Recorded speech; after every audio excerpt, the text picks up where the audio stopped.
इस बात को ज़्यादा दिन नहीं हुए जब जम्मू कश्मीर के श्रीनगर में गार्डन ऑफ ईडन में बहार पूरे शबाब पर थी।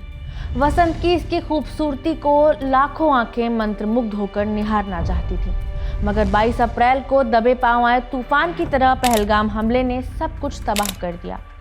कश्मीर की हरी भरी वादियों, झिलमिलाती झीलों और चहल पहल भरी सड़कों की रौनक कहीं गुम हो गई। कुछ दिनों बाद एक उम्मीद फिर जगी।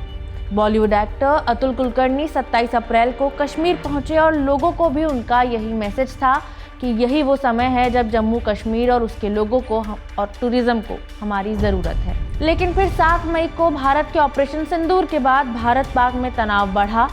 4 दिनों तक गोलीबारी जारी रही, मासूम लोगों ने अपनी जान भी गंवाई और आखिरकार 10 मई को युद्ध विराम हो गया।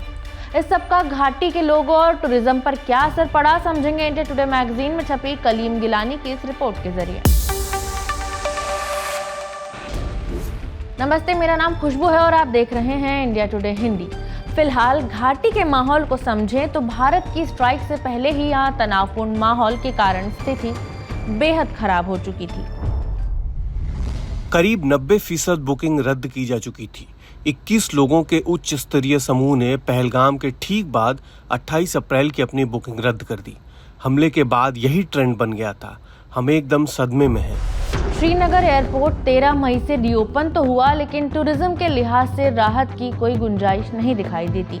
अगर भारत पाकिस्तान के बीच तनाव और बढ़ा तो इसका असर सिर्फ टूरिज्म पर नहीं पड़ेगा, बल्कि और भी दुष्प्रभाव सामने आएंगे। बैसारन घाटी में M4 कार्बाइन की तड़तड़ाहट से पहले यहाँ मशहूर हाउस बोट, होटल और कैब टैक्सियां पर्यटकों से गुलजार थीं। हमले ने सब कुछ तबाह कर दिया। पिछले कुछ सालों में थोड़ी बहुत अनिश्चितता के बीच स्थिति अमूमन स्थिर और शांतिपूर्ण रही, जिससे टूरिस्ट की संख्या खासी बढ़ी थी। 2024 में 41,654 विदेशी समेत रिकॉर्ड 35 लाख पर्यटक कश्मीर पहुंचे थे।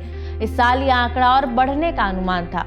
रोमांच के शौकीन करीब 75 नए और अनूठे डेस्टिनेशन की ओर लोग आकर्षित हो रहे थे। इससे टूरिस्ट एरिया LOC के और करीब तक विस्तारित हो रहा था, जैसे नॉर्थ में गुरेज या कुलगाम के अहरबल में पीर पंजाल की चोटियां। 2021 के संघर्ष विराम ने श्रीनगर से करीब 125 किलोमीटर उत्तर में किशनगंगा को घेरने वाली करना और केरन जैसी खूबसूरत घाटियों को आतंक के दौर से उबरने का मौका दिया। पहले दुष्कर्ता की जगह सीमा पार से गोलीबारी के कारण इंसानों और आवासों को होने वाली क्षति की वजह से हो रही सुर्खियों में रहती थी, मगर अब घाटी एक बार फिर खौफ के साए में सिमटती जा रही है। पूरी फिजा एक अलग रंगत में दिख रही है। रेड अलर्ट के कारण पसरा सन्नाटा जैतूनी हरे रंग के ट्रकों की आवाजाही से ही टूटता है और लोगों के नाम पर बंकरों में मुस्तैद जवान नजर आते हैं। गुरेज के घास के मैदानों में किराए पर कैंपिंग टेंट लगाने वाले आमिर अनीस कहते हैं, अब यह सीजन बर्बाद हो चुका है। हमें 86 किलोमीटर दूर बांदीपोरा शहर में लौटने को मजबूर होना पड़ा। ऑपरेशन सिंदूर से पहले ही कश्मीर के 87 में से 48 यानी आधे से ज्यादा टूरिस्ट स्पॉट बंद हो चुके थे। गुलमर्ग, सोनमर्ग, श्रीनगर की डल झील, मुगल गार्डन और पहलगाम जैसी जगहों पर भी सन्नाटा पसरा है। कश्मीर की टूरिज्म इंडस्ट्री 12,000 करोड़ रुपए की है, लेकिन यह अब आतंक और जंग के साए से घिरा हुआ है। झेलम के उद्गम स्थल वेरीनाग में अप्रैल में रोजाना 10,000 से ज्यादा लोग आते थे। अब यहाँ 250 फेरी वालों की गाड़ियाँ काले तिरपाल से ढकी नजर आ रही हैं, जो संकेत है कि यहाँ हालात सामान्य नहीं है और जीवन खात्मे के कगार पर पहुँच चुका है।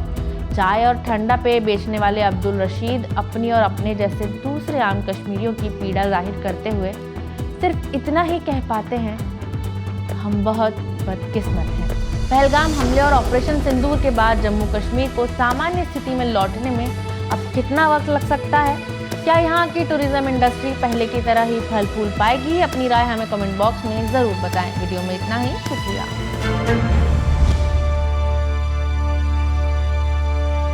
इसी तरह की तसल्ली से भरी हुई एक्सक्लूसिव रिपोर्ट्स देखने के लिए सब्सक्राइब करें इंडिया टुडे हिंदी का YouTube चैनल और बेल आइकन जरूर प्रेस करें ताकि वीडियो अपलोड होते ही आपको खबर हो जाए।